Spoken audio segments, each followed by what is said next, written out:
మనకి స్తోత్రం. హల్లెలూయా. అందరు బాగున్నారండి? ఎంతమంది చూశారు నన్ను? హల్లెలూయా.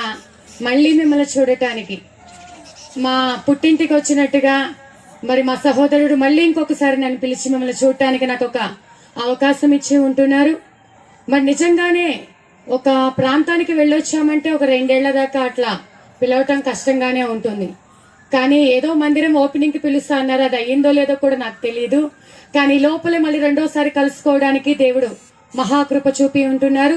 మరి నన్ను ఇక్కడికి ఆహ్వానించినటువంటి జాన్ బాబాయ్ గారికి, అమ్మగారికి, అలాగే ఇక్కడ వేదిక మీద నా పెద్దలకి, మరి నా తోటి సేవకులు సేవకురాలందరికీ నా ప్రత్యేకమైన వందనాలు తెలియజేస్తున్నాను.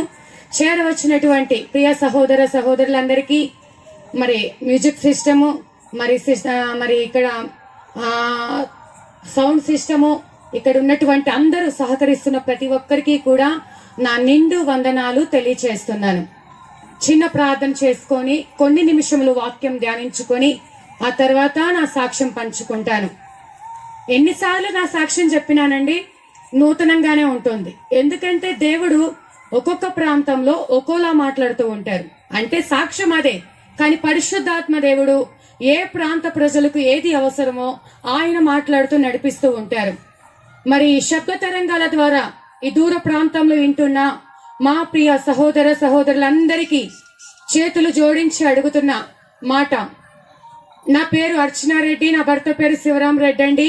భయంకరమైన విగ్రహారాధన కుటుంబంలో నుండి దేవుడు మమ్మల్ని విడిపించి 20 సంవత్సరాల క్రితం చనిపోవలసిన నన్ను బ్రతికించి కుళ్ళిపోయిన నా గర్భాన్ని తెరిచి పనికి రాని నన్ను ఆయన పరిచర్య చేయుటకు ఈరోజు ఈ ప్రాంతానికి నడిపించిన ఆ దేవుని ప్రేమను మీ అందరికీ తెలియచేయాలని ఆశపడి మీ ప్రాంతానికి వచ్చి ఉంటున్నాను.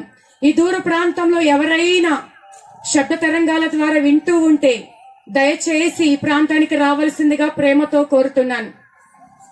మిమ్మల్ని భ్రమ పెట్టాలని కాదు గాని దేవుడి ప్రేమను తెలియచేయాలని, మీ ఎదుట చనిపోవలసిన నేను ఎలా బ్రతికానో ఆయన యొక్క ప్రేమను తెలియచేయటానికి మీ మధ్యలోకి వచ్చి ఉంటున్నాను. చిన్న ప్రార్థన చేసుకుందాం. మహాగణుడా, మహోన్నతుడా, అత్యున్నత సింహాసనం మీద ఆసీనుడైన దేవానికి స్తోత్రం. అయా, ఇదిగో ప్రభు, ఈ 10వ మాసం 23వ సంవత్సరం నా తండ్రి నీకు వందనాలు. అయా, ఈ సంఘ క్షేమాభివృద్ధి పండుగలకు ప్రభు మొదటి దినము నాయన నీ కృప చేతనే ప్రభు మీరు నడిపించిన విధానమును బట్టి స్తోత్రాలు. అయా, మీ దాసుల కంటే గండ్రాలు నేను కాదు గాని పెంట కుప్ప మీద పురుగు కంటే హీనమైన నా జీవితం. నీ దాసుడు పక్కన కూర్చోటానికి కూడా నాకు యోగ్యత లేదు ప్రభు. కేవలం నీ కృపను బట్టి నన్ను ఎన్నుకున్న విధానమును బట్టి స్తోత్రం. అయా, ఈ ప్రాంత ప్రజలతో మీరు ఏం మాట్లాడాలి అనుకుంటున్నారో నాయన, అయా మీ స్వరము నాయన వినిపింప చేయండి. నా హృదయాన్ని, నా నోటి మాటలను, నా జ్ఞానమును ఖాళీ చేయండి అయ్యా. అయా నా తండ్రి, మీ పరిశుద్ధాత్మ సన్నిధి ఇక్కడ ప్రతి ఒక్కరూ అనుభవించినట్లుగా అయా మీ స్వరము ప్రతి ఒక్కరికి వినిపింప చేసి వాళ్ళ హృదయాలను ప్రభు నిమ్మళపరిచి మీరే మహిమ పొందమని యేసు నామములో అడిగి వేడుకొని పొంది ఉన్నాము తండ్రి, ఆమేన్. అందరం కూర్చున్నామండి. మరి అయ్యగారు ఎంతో చక్కటి జ్ఞానం కలిగి ఎన్నో సంవత్సరాల ఎక్స్పీరియన్స్ కలిగిన వారు. ఆయన ఏదో వాక్యం చెప్పలేరని కాదు గాని ప్రతిరోజు అమ్మ చేతి వంట తిని ఎప్పుడన్నా స్పెషల్ గా తినాలనిపిస్తుంది కదా, అదే విధంగా నన్ను పిలిచారనమాట. ఏదో పచ్చడో ఏదో ఒక స్పెషల్ కర్రీ చేస్తానేమోనని చెప్పి పిలిచారు. నాకు అంత బాగా వంట రాదు గాని నాకు వచ్చినట్టుగా దేవుడు నడిపించినట్టుగా మీతో పంచుకోవాలని నేను ఆశపడి ఉంటున్నాను. మరి దేవుని పరిశుద్ధ గ్రంథంలో నుంచి పేతురు రాసిన మొదటి పత్రిక, పేతురు రాసిన మొదటి పత్రిక 5వ అధ్యాయము 8వ వచనం.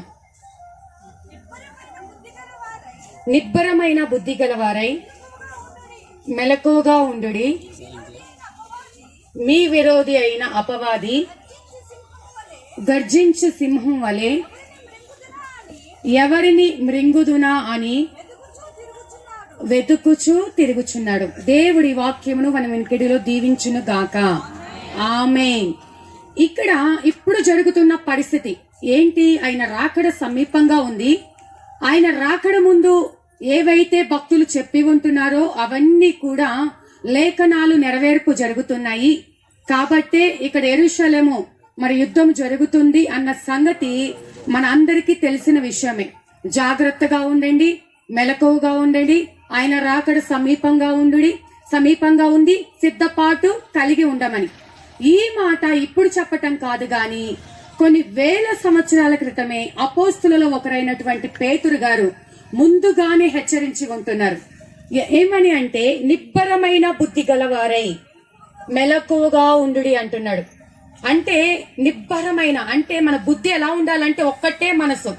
ఈ రోజు ఏదో అద్భుతం జరిగిపోయినప్పుడు ఉప్పొంగిపోవటం కాదు, రేపేదైనా శ్రమరంగాన్ని కృంగిపోవటం కాదు. ఒక్కటే మనసు, ఒక్కటే బుద్ధి, స్థిరమైన బుద్ధి, జ్ఞానం కలిగి. చిన్నపిల్లలు గనక మారం చేసినట్టు ఏది కావాలంటే అది కావాలి, ఇవ్వకపోతే అలుగుతాం, ఏడుస్తాం. అలా కాదు, నిబ్బరమైన బుద్ధి కలిగి మెలకువగా ఉండుడి. అంటే నిద్రపోకుండా మేల్కోమని కాదు గాని ఆత్మలో మెలకువ కలిగి. మెలకువగా ఉంటే ఏమవుతుందండి? అర్ధరాత్రి పూట ఒకవేళ మనం మెలకువగా ఉన్నామంటే దొంగలు మన ఇంట్లో పడతారా? దొంగలు పడరు. వీళ్ళు మేలుకొనే ఉన్నారు, ఇంకా పడుకోలేదు కాబట్టి వీళ్ళ ఇంట్లోకి వెళ్ళొద్దు, నిద్రపోతున్న వాళ్ళ ఇంట్లోకి వెళ్దామని అనుకొని దొంగ వేరే ప్రయత్నం చేస్తాడు. అలాగే దేవుని పిల్లలమైనటువంటి మనము మెలకువ కలిగి ఉండాలి. శారీరక సంబంధమైన నిద్ర కాదు గాని ఆత్మ సంబంధముగా ఎప్పుడు కూడా మన హృదయము మెలకువ కలిగి ఉండాలి. వాడు దొంగ దోచుకొని వాడు ఎప్పుడు ఏ సమయంలో వస్తాడో తెలియదు. గర్జించే సింహం వల్లే ఒక్కటేసారి మీద పడిపోతాడు.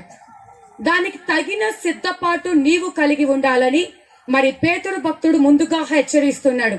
మీ విరోధి అయిన అపవాది గర్జించు సింహము వలె ఎవరిని మృంగుదునా అని వెతుకుచూ తిరుగుచున్నాడంట. మనకు ఒక డౌట్ రావచ్చు, లోకమంతా కూడా ఇష్టానుసారంగా జీవిస్తూ ఉన్నారు, వారికి ఏ భయము లేదు కదా, వాళ్ళు స్వేచ్ఛగా ఉంటున్నారు, వాళ్ళు చేసిందే కరెక్ట్ అని అదే మంచిది అనుకొని వాళ్ళకి నచ్చిన మార్గంలో వాళ్ళు వెళ్ళిపోతూ ఉన్నారు.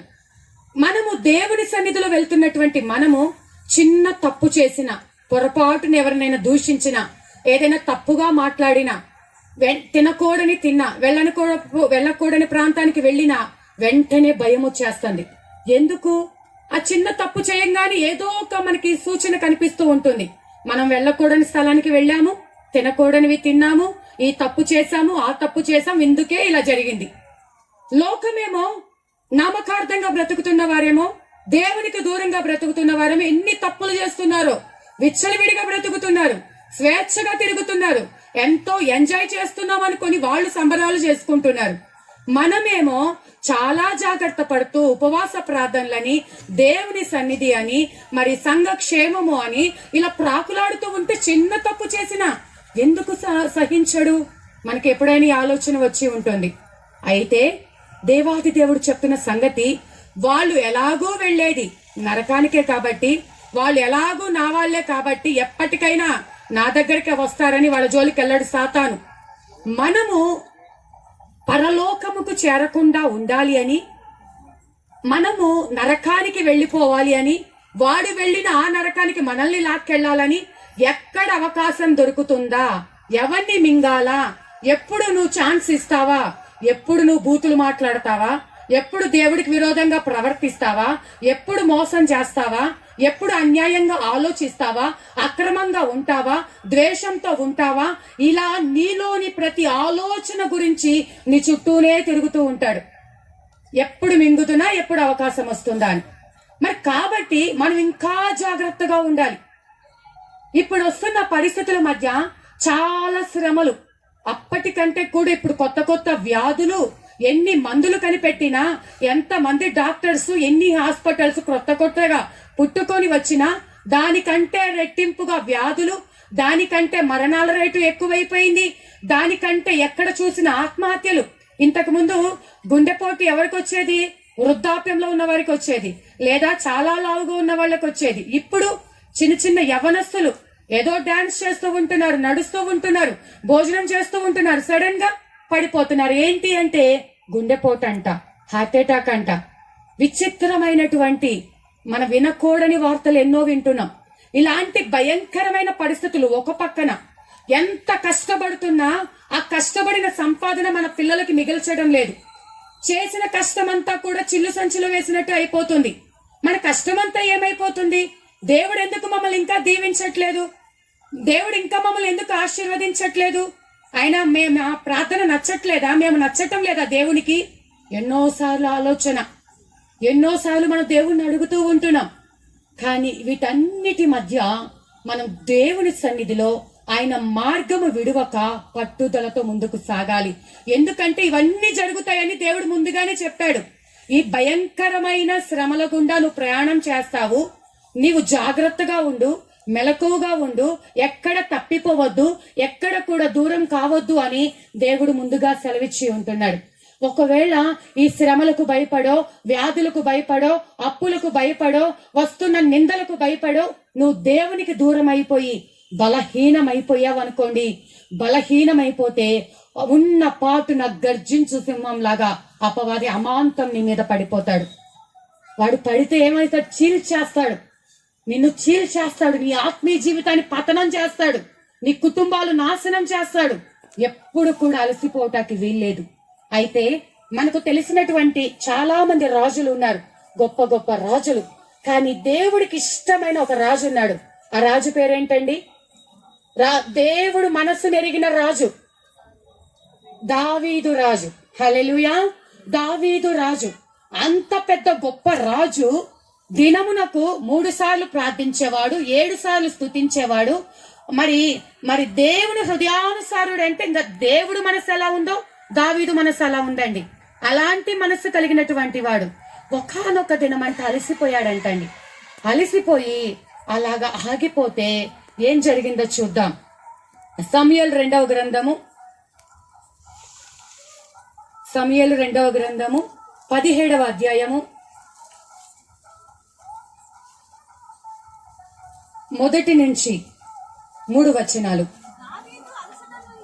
దావీదు అలసట నుండి బలహీనముగా నున్నాడు గనుక నేను అతని మీద పడి అతన్ని బెదిరించిన ఎడల అతని యొద్దనున్న జనులందరూ పారిపోదురు. రాజును మాత్రము హతము చేసి జనులందరినీ నీ తట్టు తిప్పెదను. నీవు వెదకు మనిషిని నేను పట్టుకొనగా జనులందరూ వచ్చి నీతో సమాధాన పడుదురు గనుక నీ చిత్తమైతే నేను 12,000 మందిని ఏర్పరచుకొని పోయి ఈ రాత్రి దావీదును తరిమి పట్టుకొందునని అహీతోపేలు అబ్షాలోముతో చెప్పగా. ఏం జరిగిందంటే అండి సందర్భం ఏంటి అంటే దావీదంట పారిపోతూ ఉన్నాడు. ఎందుకంటే వెనక అప్పటిదాకా ఆయన శ్రమలు వెంబడిస్తూనే ఉన్నాయి. కొంతకాలమేమో పిల్లనిచ్చినటువంటి మామ వెంబడించాడు, సొంత మామ వెంబడించాడు. ఆ తర్వాత శ్రమలు, ఆ తర్వాత యుద్ధాలు ఎన్ని వెంబడించినా దేవుని సన్నిధి మాత్రం విడిచిపెట్టలేదు. ఇప్పుడు మరి కుమారుడే తరుముతున్నాడు. అబ్షాలోము తన సొంత కుమారుడు తరుముతున్నాడు. ఇప్పుడు వెళ్లిపోయంట ఒక చోట పరిగెత్తి తన బలమంతా తగ్గిపోయిందంట, అలసిపోయాడంట, బలహీనుడైపోయాడంట. అలసట నొంది బలహీనముగానున్నాడు. ఈ మాట మనం ఆలోచిద్దాం. దావీదేమయ్యాడు? అలసట నొంది బలహీనముగానున్నాడంట. ఈ సంగతి ఎప్పుడైతే తనను వెంబడిస్తున్న శత్రువులకు తెలిసిందో ఒక ప్లానింగ్ వేసుకుంటున్నారు.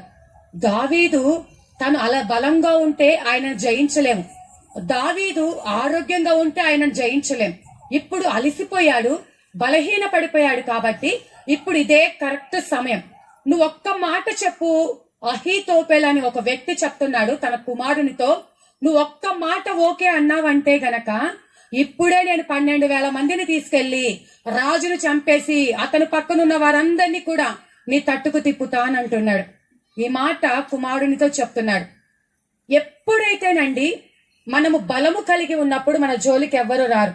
ఎప్పుడైతే బలహీన పడిపోతామో, అలసిపోతామో, శత్రువు మన మీద దాడి చేయటానికి వాడు సిద్ధంగా ఉంటాడు.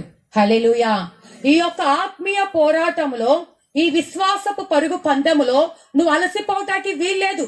ఎన్నేళ్లు ప్రార్థన చేయాలి? ఎంత ప్రార్థన చేసినా నా భర్త మారట్లేదే, నా పిల్లలకి మంచి ఉద్యోగాలు రావట్లేదే, వాళ్ళకి వివాహాలు జరగట్లేదే, మా అప్పులు తీరట్లేదే, ఇంకెప్పుడు చేస్తాడు దేవుడు అని అలసిపోవటానికి వీల్లేదండి. నువ్వు అలసిపోయావు అని సంగతి శత్రువుకు తెలిసిందంటే, నీ ప్రార్థనలో బలము తగ్గిందని శత్రువుకి తెలిసిందంటే, నువ్వు దేవునిలో కొంచెం నీరసించిపోయావని శత్రువుకు తెలిసిందంటే, వాడు గర్జించు సింహంలాగా నేను మృంగటాకి నీ మీద పడిపోతాడు. జాగ్రత్తగా ఉండాలి. అలసిపోవటానికి వీల్లేదు, నువ్వు బలహీన పడిపోవటానికి వీల్లేదు. ఎప్పటికప్పుడు శరీరము ఎంత బలహీనమో ఆత్మ అంత బలముగా దేవుడు ఏర్పాటు చేస్తాడంట. హల్లెలూయా.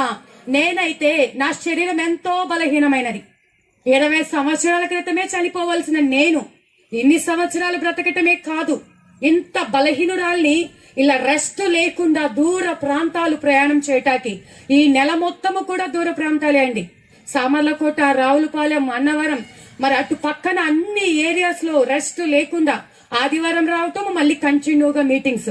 అయ్యగారు ప్రార్థన చేసినప్పుడు కూడా నేను అన్నవరంలో ఉన్నాను. కంటిన్యూగా మీటింగ్స్. రేపు నైట్ మాకు ఆల్నైట్ ప్రేయర్ ఉంది. మళ్ళీ ఇలా ఇంత బలహీనమైన దాన్ని మళ్ళీ పోని నేనేమన్నా బలాఢ్యురాలను అనుకుంటే నా బ్లడ్ ఎప్పుడు 7 పాయింట్లు అంత మాత్రమే ఉంటుంది. నేనెప్పుడు కూడా నీరసంగానే ఉంటా, ఏది దేవుడు పని కాకుండా ఇంట్లో ఉంటే. కానీ దేవుడు పని నిలబడితే ఎన్ని ఉపవాసాలు ఉండటానికైనా. మీరు నమ్ముతారా? నేను 40 రోజుల ఉపవాసము రెండు సార్లు ఉన్నా, 21 రోజుల ఉపవాసం 5 సార్లు ఉన్నా. మొన్న లాస్ట్ ఒక 2 months బ్యాకే కంటిన్యూగా ఓన్లీ లిక్విడ్స్ మీదనే 21 రోజులు ఉపవాసం ఉన్నాను. నేను ఒక పక్క పని బలం కలిగిన దాన్ని అంటే కాదు, నాకొక్కటే, నేను ఎంత బలహీనురాలైనా నా ఆత్మ దేవుని సన్నిధిలో బలం పొందుకోవాలి. నేను ఎప్పుడు కూడా దేవుని సన్నిధిలో పెనుగులాడి నేను దేవుని శక్తిని పొందుకోవాలి. ఎందుకంటే నా శరీరాన్ని బట్టి అయితే నేను ఎప్పుడో చనిపోయి మట్టి పెళ్లల కింద కప్పగబడి నా ఎముకలు కూడా ఎవరికి కనపడేవి కాదు. కానీ దేవుడి కృప నా మీద ఉంది కాబట్టే ఇన్ని సంవత్సరాలు నేను బ్రతికి మీ ఎదుట సాక్షిగా నిలబెడ్డాను. హల్లెలూయా. మన శరీరాన్ని బట్టి నాకు గ్యాస్ ట్రబుల్ ఉంది, నాకు షుగర్ ఉంది, నేను ఉపవాసం ఉండలేను, నాకు నడువు నొప్పి ఉంది, నేను అంతసేపు కూర్చోలేను, నేను మందిరానికి రానని కుంటి సాకులు చెప్తున్నారా?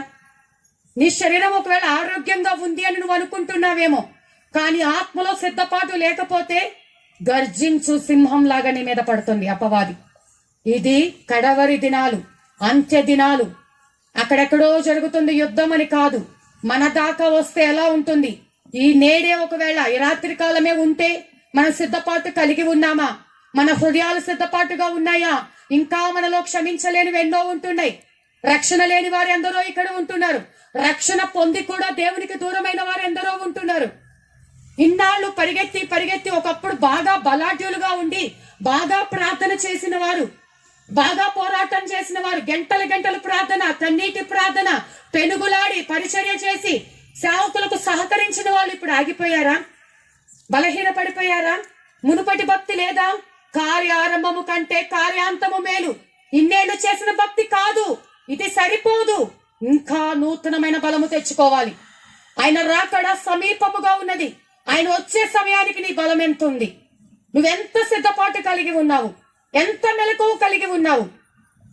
బుద్ధి కలిగిన కన్యకులు 10 మంది ఒకటే సంఘపు వాళ్లే, మీలాగానే ఒకటే సంఘం వాళ్ళు, ఒకటే బోధ. కానీ 5 మాత్రమే ఎత్తబడ్డారు.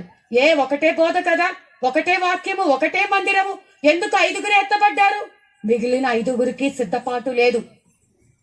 సేవకులు ఎంత ఆయన కడుపు కట్టుకొని ఉపవాసాలున్నా మనలో మార్పు లేకపోతే, మనలో సిద్ధపాటు లేకపోతే ఆయన రాకడకు మనం ఎత్తబడతామా? మనమే ఇలాగుంటే, కాపలా కాయాల్సిన మనమే ఇలా ఉంటే మన కుటుంబంలో ఉన్న వారి పరిస్థితి ఏంటి? నీ ప్రార్థన నీ ఇంటికి కాపుదల. నహూము గ్రంథంలో ఉంటుంది, లయకర్త నీ మీదకి వస్తున్నాడు. కావలి కాయం అంటున్నాడు. కావలి కాయమని దుర్గములకు కావలి కాయము. లయకర్త నీ మీదకి వస్తున్నాడు. నిజంగా నాశనం చేయువాడు వస్తున్నాడు. కాబట్టి నీవు నడుము బిగించుకొని కావలి కాయాలి. నువ్వు ప్రార్థన చేస్తూ ఉండాలి. నీ భర్త కోసం, నీ పిల్లల కోసము, నీ రక్త సంబంధికుల కోసము, వారందరి కోసము నువ్వు నడుము బిగించుకొని వారి ఆత్మల రక్షణ పొందాలి అని నువ్వు కావలి కాస్తూ ఉండాలి. మరి దావీదు అలసిపోయిన సంగతి ఎవరో కాదండి, అహీతోపెల్ అంటే బత్షెబా వాళ్ళ నాన్నగారు. తనకి పిల్లనిచ్చిన మామగారు ఒక పక్క, తన సొంత ఒకవేళ మనవడవుతాడేమో మరి ఆయనకు చెప్తున్నారు. అప్పటిదాకా ఎవరు? ఈ అహీతోపెలు దావీదుకు సలహాలు ఇచ్చేవాడు. దావీదు అనుకున్నాడు, దేవుడు చెప్పినట్టుగానే చెప్తున్నాడు ఈ అహీతోపెలు, ఎంత చక్కటి జ్ఞానం ఈయనకి అని ఆయన నమ్ముకున్నాడు దావీదు. చూద్దాం ఆ మాట. 16వ అధ్యాయం పక్కనే ఉంది. 16వ అధ్యాయంలో సమూయేలు 2వ గ్రంథం 23వ వచనం.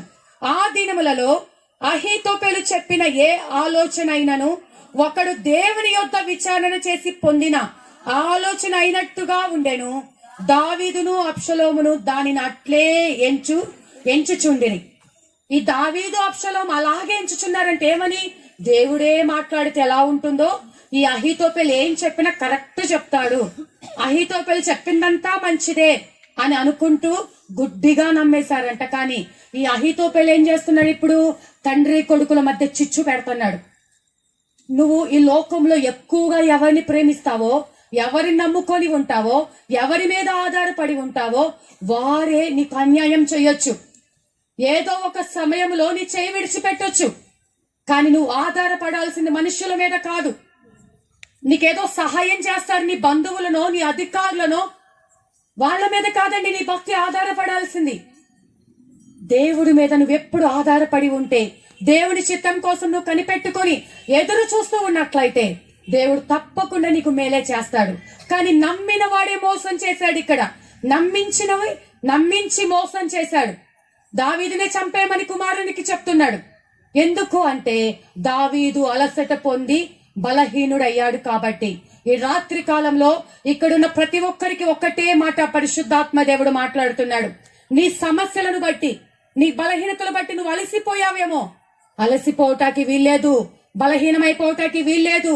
ఇప్పటిదాకా చేసిన ప్రార్థన కాదు, ఇంకా నీ ప్రార్థన పెరగాలి, ఇంకా ఉపవాసము సంపూర్ణంగా ఉండాలి, దేవుని సన్నిధిలో పెనుగులాడాలి, పరిచర్య చేయాలి, దేవుని పని కోసము గుప్పిళ్ళు విప్పాలి. ఇన్నాళ్ళు చేశాంగా, ఇంతకాలం ఉన్నాంగా, ఇప్పుడు లేకపోతే ఏం కాదులే, దేవుడికి అన్ని తెలుసులే, ఆయనే చూసుకుంటాడులే అనుకుంటే కాదండి. ఈ భక్తి కాదు. ఇంకా ఆయన ఎదుట ప్రత్యక్షమైనప్పుడు నీ భక్తి ఎలా ఉంది, అది కరెక్ట్ తూకం. అదండి కరెక్ట్ బేరీజు వేయటం అంటే.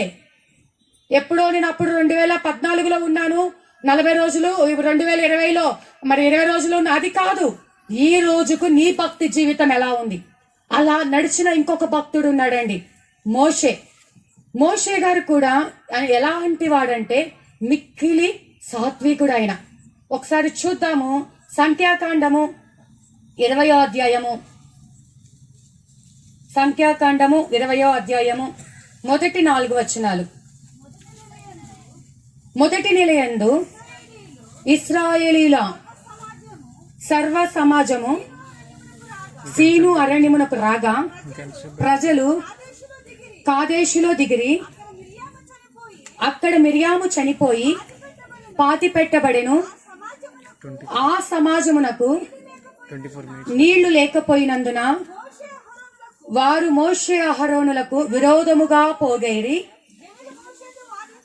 జనులు మోషేతో వాదించుచు, అయ్యో మా సహోదరులు యెహోవా ఎదుట చనిపోయినప్పుడు మేమును చనిపోయిన ఎడల ఎంతో మేలు.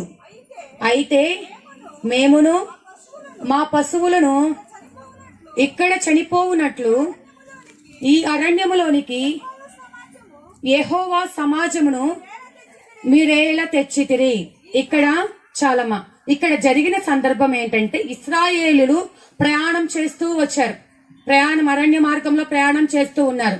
వాళ్ళ కరెక్ట్ ప్రయాణం, వాళ్ళు వెళ్ళవలసిన మార్గంలో కరెక్ట్ గా వెళ్తే 11 రోజుల ప్రయాణం. కానీ వారి యొక్క విరోధ స్వభావమును బట్టి, వారి సనుగుడు గొనుగుడు బట్టి మరి 11 రోజుల్లో చేరవలసిన ప్రయాణము 40 సంవత్సరాలు పట్టింది. ఎన్ని దెబ్బలు తిన్నా వాళ్ళకి ఇంకా కూడా మార్పు రాలేదు. మన భాషలో చెప్పాలంటే సిగ్గు రాలేదు. ఇంకా దెబ్బలు తింటున్నారు, నష్టపోతున్నారు, శ్రమ తెచ్చుకుంటున్నారు, అయ్యో తప్పైపోయింది అంటున్నారు, మళ్ళీ మామూలే. మాటికి దేవుణ్ణి శోధిస్తూ ఉన్నారు. అలా వీళ్ళు సీను అరణ్యంలోకి వచ్చారు. వచ్చినప్పుడు మిరియాము మోషే అహరోనుల సహోదరి చనిపోయింది. ఆమెను అక్కడ పాతి పెట్టారు. ఇప్పుడు అదే ప్రాంతంలో మోషే అహరోనులు ఉన్నారు, మిగిలిన ఇశ్రాయేలీయులు ఉన్నారు, వారికి కలిగిన పశు సంపద సమస్తం ఉన్నారు. అయితే అక్కడ నీళ్లు కొరతగా ఉన్నాయి, నీళ్లు లేవు తాగటానికి. వీళ్ళు అంటున్నారు, మమ్మల్ని చంపడానికి ఇక్కడికి తీసుకొని వచ్చారా? తాగడానికి నీళ్లు లేకుండా మేము చనిపోయే పరిస్థితి వచ్చింది. మాకంటే మా సహోదరులు ముందు చనిపోయినట్టుగా మేము చనిపోయి ఉంటే బాగుండేది, అది ఎంతో మేలు. అంటే వాళ్ళని వాళ్ళు శపించుకుంటున్నారు, చనిపోయి ఉంటే బాగుండేది, మమ్మల్ని ఎందుకు ఇక్కడ తీసుకొచ్చావని శోధిస్తున్నారు. ఒక పక్క సహోదరిని పోగొట్టుకొని అప్పటిదాకా ఎన్నో సంవత్సరాలు నడిపించినటువంటి మోషేకి చాలా కోపం వచ్చేసి విసిగించేశారు. అప్పటిదాకా సాత్వికంగా ఉన్నాడు, అప్పటిదాకా ప్రేమగా ఉన్నాడు. నేను రాను మోషే, నువ్వు వెళ్ళు, ఈ ప్రజలొద్దు, నువ్వే వెళ్ళు, ఆ దేశమంతా నీకే ఇస్తానంటే, వద్దయ్యా నువ్వు రావాలయ్యా, ఈ ప్రజలు రావాలి, నువ్వు రావాలి, నీ సన్నిధి రావాలి, నువ్వు రాకపోతే ఒక్క అడుగు కూడా వెయ్యనన్న వాడు ఒక్కసారిగా విసుగొచ్చి ఏమంటాడు? ఆ మాట విందాం. 10వ వచనం. తరువాత మోషే అహరోనులు ఆ బండ ఎదుట సమాజమును పోగు చేసినప్పుడు అతడు వారితో, ద్రోహులారా వినుడి. ఏమన్నాడు? ఇశ్రాయేలు ప్రజల్ని ద్రోహులారా అన్నాడు. అన్న తర్వాత, మేము ఈ బండలో నుండి మీ కొరకు నీళ్లు రప్పింపవలనా అనెను. అప్పుడు మోషే తన చెయ్యి ఎత్తి 2 మార్లు తన కర్రతో ఆ బండను కొట్టగా నీళ్లు సమృద్ధిగా ప్రవహించెను, సమాజమును పశువులు త్రాగెను. ఇక్కడ గమనించినట్లయితే వాళ్ళు ఎందుకు గొనిగారు? నీళ్లు లేవని గొనిగారు. మరి వెంటనే మోషే అహరోనులు ఏం చేశారు? చేతులెత్తి ఆ బండను కొట్టినప్పుడు నీళ్లు సమృద్ధిగా వచ్చాయి. అందరు కూడా, పశువులేమి వాళ్ళేమి అందరు తాగారు. కానీ ఇక్కడ చిన్న మిస్టేక్ ఏం జరిగిందంటే, కోపం తట్టుకోలేక ఆగ్రహాన్ని బట్టి విసుగు చెంది ప్రాణము నశించి ఆ ప్రజలను, దేవుడి చేత ఆశీర్వదించబడిన జనాన్ని నోరు జారి మోషే ద్రోహులారా అన్నాడు. ఆ మాట అన్నందుకు ఆయన వాగ్దాన భూమిలో అడుగు పెట్టలేకపోయాడు. అంతకాలము ఆ ప్రజలను భరించటం ఎవరి వల్ల కాదు. ఒకానొక సమయంలో దేవుడే విడిచిపెట్టేసే అన్నాడు, నీ సంతానానికి ఇస్తా అన్నాడు.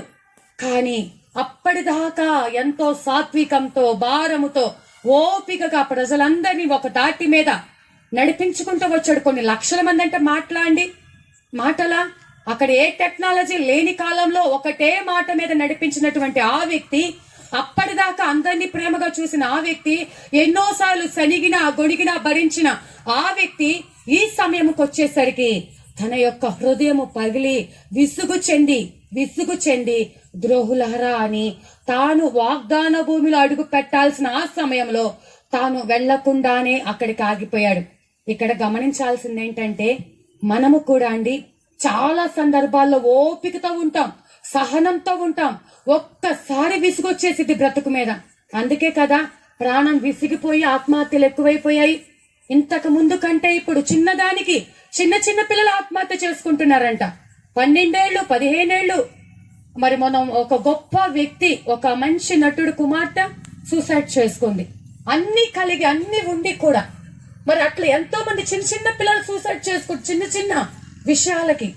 దేవుడి పిల్లలమైన మనము విసుగు చెందటానికి వీల్లేదు. కోపము కట్టలు లేవుతాయి అంటారు కదా, అలాంటి ఉద్రేకం తెచ్చుకోవటానికి వీల్లేదు. ఎప్పుడు కూడా శాంతము వహించి, మన దేవుడు దీర్ఘశాంతము కలిగిన దేవుడు కాబట్టి మనము కూడా అన్ని వేళలా మన వల్ల కాదు అనుకున్నప్పుడు కూడా దేవుని దగ్గర ప్రార్థన చేయాలి, ఆయన దగ్గరే మొరపెట్టాలి. నీ నోరు జారి ఒక్క మాట నీ నోట నుండి వచ్చిందంటే అది నీ శాపముగా మార్చబడుతుంది. హల్లెలూయా.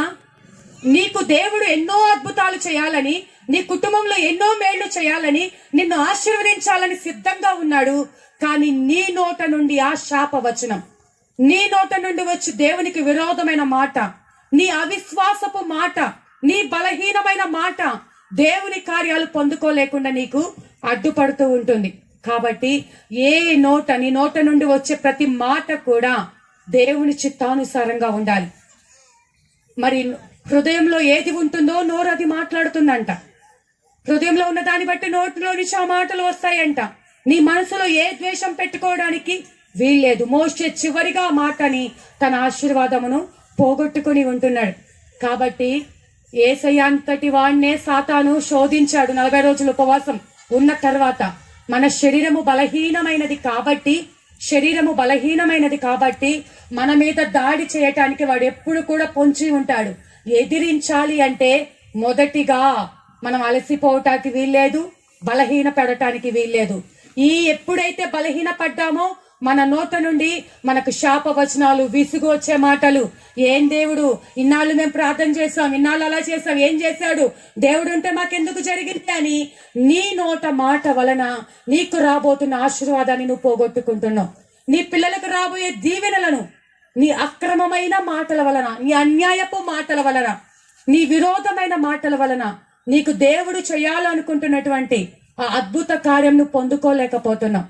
కాబట్టి మన నోట నుండి వచ్చి ప్రతి మాట దేవుని చిత్తానుసారంగా ఉండాలి, దేవుని ప్రేమ కలిగి ఉండాలి, ఓర్పుతో సహనంతో ఉండాలి, ఆయన చేసే కార్యం కోసం ఎదురు చూస్తూ ఉండాలి. ఆయన ఖచ్చితంగా నీ జీవితంలో అద్భుతం చేస్తాడు.